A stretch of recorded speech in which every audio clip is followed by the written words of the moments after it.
Hello everyone, welcome to StudyIQ English. In a major boost to India's national security and border connectivity, the country's highest airfield at Nyoma in eastern Ladakh has now become fully operational. Yes, according to the sources and according to the Indian Air Force. Now, the area has been upgraded into a full-scale operation-ready airfield at eastern Ladakh area. Now remember that this development comes at a time when there is actually no clarity about the line of actual control between India and China, right from the times of Nehruvian era until today. Although the leaders of India and China met successfully, had a positive dialogue at the recently concluded Shanghai Cooperation Organization Summit. They agreed to promote trade. They agreed for people-to-people ties, and they also declared the Tianjin Declaration, where leaders from Russia, India and China committed to take a strong action against any form of terrorism. But one thing was missing, and it is the same old story. There is still no technical understanding of LAC between China and India. The area is not only overlapping, but it is highly contested. And in that backdrop today, the development that has taken place in the Nyoma Airbase in eastern Ladakh is a very crucial one. Yes, it's a milestone achievement as the Indian Air Force has officially commissioned the Nyoma Airbase. Today, it is the world's highest operational fighter-capable airbase at a height of approximately 13,700 feet above the sea level.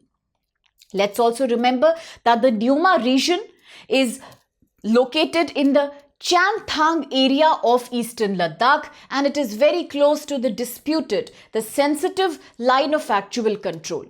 Today, it has become very upgraded with all the modern equipments and sophisticated infrastructure. But before that, it used to be historically a landing ground which was made up of a mud strip. So it was very underdeveloped, very simple mountainous area. But today, with all this transformation and a massive investment, it has now a proper concrete rigid pavement, as we can see in the picture. A rigid pavement which today is capable of handling various heavy lift transport aircrafts, including the C-130J Super Hercule series. Yes, it can handle various ATC complex blast pens, and if you talk about its entire length, then it is about 2.7 kilometers long today. So you see, that's the whole idea, that from a very primitive structure to today a concretized, fully functional, infrastructurally rich area. Yes, it is a big milestone for the Indian Defence Forces. So now talking about the Nyoma Airbase, it will provide Indian Air Force one step close to key areas of contest, key areas of friction between India and China, such as the Pangong Tso, the Deem Chok and the Deep Sang.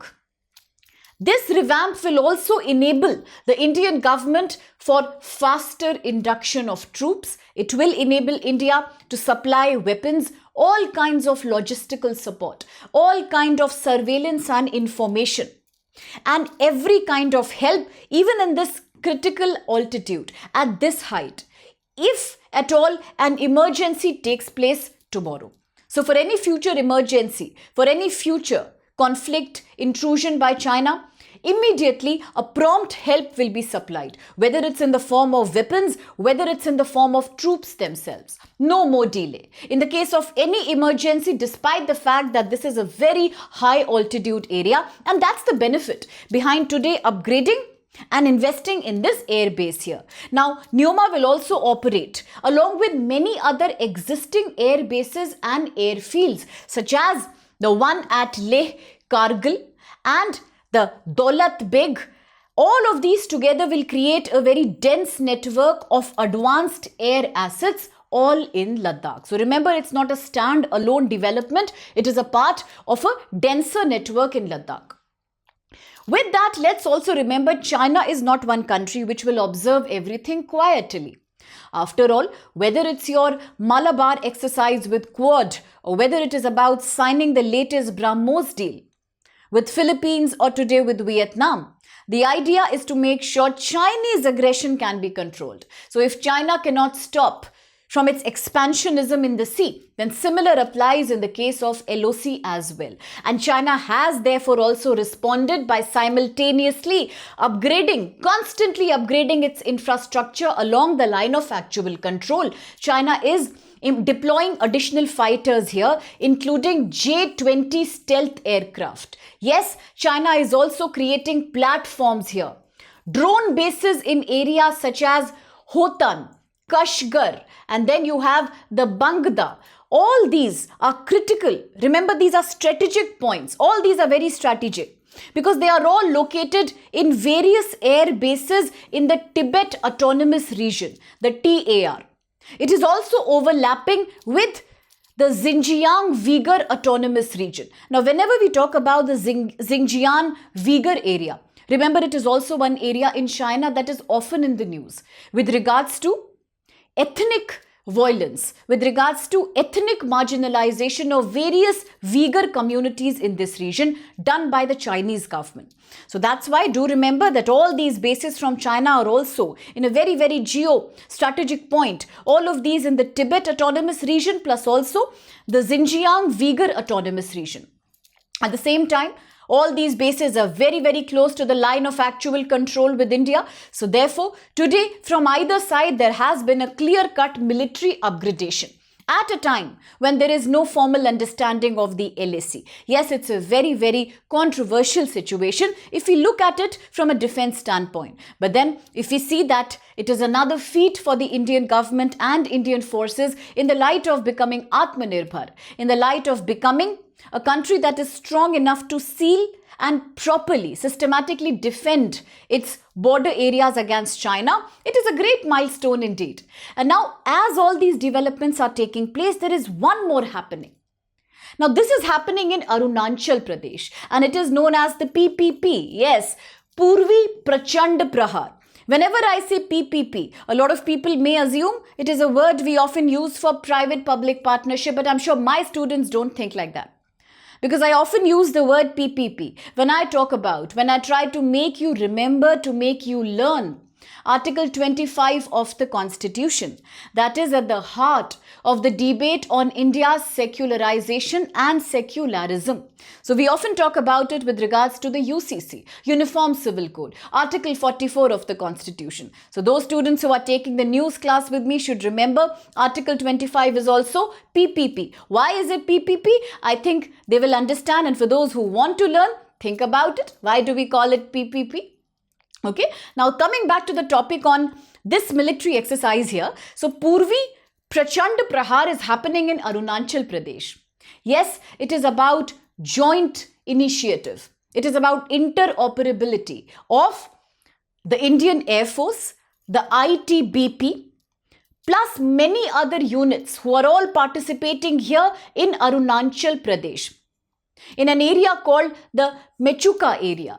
And let's remember that this exercise has certain clear-cut objectives. One objective is rapid force mobilization in the times of emergency, contingency, airlifting exercises, mountain warfare maneuvers, so fighting at critical high altitude areas, and multi-domain operations. That means a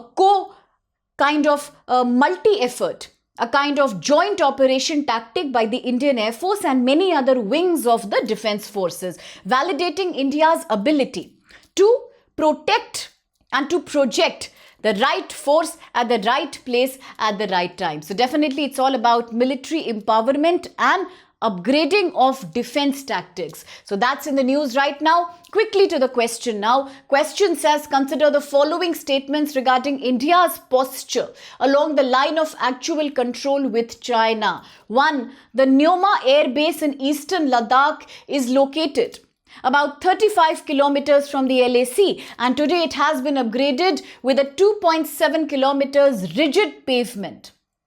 And it can now handle heavy lift aircraft with fighter operations expected by early next year 2026 2. India is conducting the integral army exercise Poorvi, Prachand, Prahar in Arunachal Pradesh, focusing on rapid mobilization, mountain warfare and multi-domain operations. 3. Nyoma operates independently.